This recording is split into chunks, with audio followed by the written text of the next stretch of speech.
you guys, today I'm just going to do a quick review of a book I recently read called The Tinker King, which I mentioned in my previous video. The Tinker King, which I have on my e-reader, ooh, and it's really bright. It has a really great cover. There's a lot of oranges. It kind of looks like a volcano behind the guy, the main character. Yeah, I can't get any better because it's on my e-reader and the light's not great.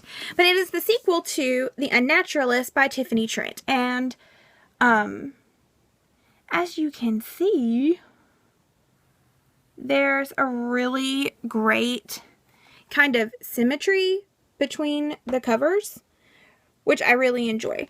The Tinker King is a steampunk novel that, follows a group of characters who are in a world where for a long time magic was kind of outlawed and not allowed.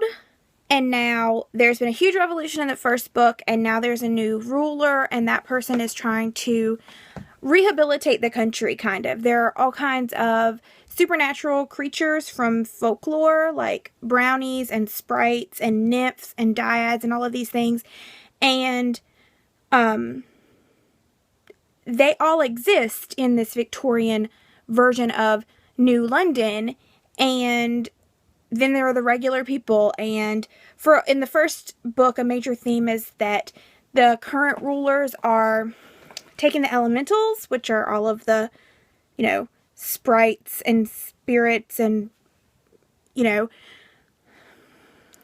supernatural creatures, and they're using them to make fuel to run all of the things in the city. So that's kind of something they're trying to overcome in the sequel.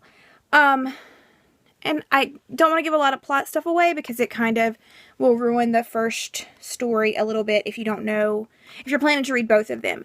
Basically, though, as you guys know, I'm a huge, huge, huge fan of fantasy, and steampunk is kind of right up my alley because it melds that really great historical novel with the fantastical realm, and I love that. Anything with dragons or unicorns or brownies, any kind of fairy type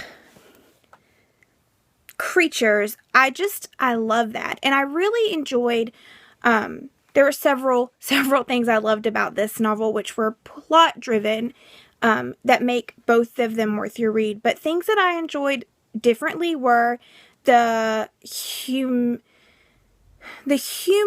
traits that were given to, like, these fairy creatures. I didn't really go into the novel. I didn't reread The Unnaturalists, so I was coming in kind of blind because I hadn't read it in so long. And I forgot that, Tiffany Trent does such a fantastic job of taking these, satyrs and fauns and things and making them just as human as the quote-unquote human characters. And I think that's such a fantastic trait of an author. Whenever you can take something from a fantasy realm and make a human reader connect with that creature, I think that you've accomplished something fantastic. And it also kind of hits those same plots it makes you care about something that you don't have any concept of. Like, I don't know what it's like to be half horse, half human, but if I can read a book and really understand the motivations for a centaur's character, then it makes me connect to that novel on a different level than if I just was like, oh, this is a cool story about horses that are half man, half horse. So I really enjoyed that. Another thing that I absolutely loved about this book was how easy it was for me to slide into the story without having reread the first novel. A lot of authors do kind of like a huge info dump at the beginning, and it's like, this happened, and this happened, and this happened, and this happened, but that's all over. Here's new information. And I thought that Tiffany Trent did a beautiful job of integrating plot points from the first novel into the storyline of this new one. As a character was reintroduced, she would have a conversation between two of the other characters talking about how they know them from the past. Or as a concept that was a huge deal previously became a huge deal again, she really did a great job of explaining why that was still an issue or why that had been an issue in the past. And I really, really, really, really enjoyed that because I didn't have to wonder what was going on. And I didn't have to stop and go back and look through the first book to figure out like who this person was or why this plot thing was happening. And that was really great. And the other thing that I most enjoyed about this book was the appearance of Tesla, who is maybe one of my, like any book that has him in it, I really, really enjoy that, which is weird because I don't have a lot of real world information about him. I've never read a biography. I haven't read very many histories that deal with Nikola Tesla's work, but I still he's one of my favorite historical figures and inventors. So, I know in the Leviathan trilogy by Scott Westerfeld, I was so jazzed when he showed up during that.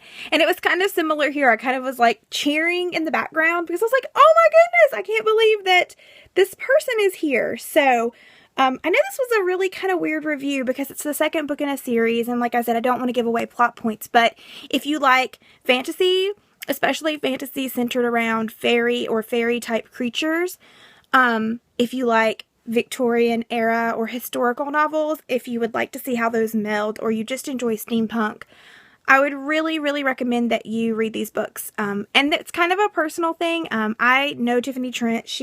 I know her kind of, she's a local author, and I've met her several times, and I talk to her a lot, and I want her to do so well because I think she's brilliant, and I really, really enjoy her style of writing, and I enjoy the books that she writes, and I want her to continue to be able to write. So this is unsolicited reviewing. I would have reviewed this book even if I didn't know her because I absolutely loved it. But I hope that some of you pick these novels up as well.